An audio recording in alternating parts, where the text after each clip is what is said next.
نام خدا. امروز 3 اسفند ماه 1403 اینجا روستای کردیان از توابع شهرستان باخرز استان خراسان رضوی. اینجا مزرعه زعفران هست که به صورت سنتی کاشت شده همراه با درختان بادام. اینجا محصول اول روستا به دلیل کم آبی زعفران هست. زعفران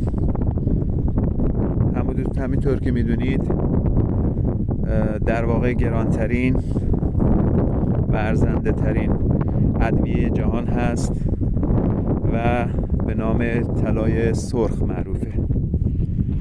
این طلای سرخ فصل گلدهیش پاییز هست که در واقع بهره برداری محصولش دقیقاً پاییز انجام میشه. حالا معمولاً از اوایل برج 6 بسته به مناطق تا نیمه های برج 8 و یا اوایل برج 9 طول میکشه. در واقع الان این گیاه فصل رویشش هستش و در حال تقویت پیازش هست که کاملا این گیاه در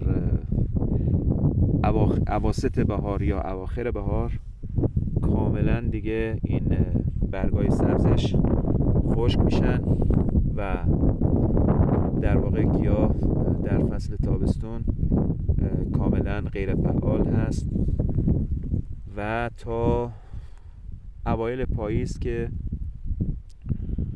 در واقع بحث فصل برداشت و گلدهیش انجام میشه.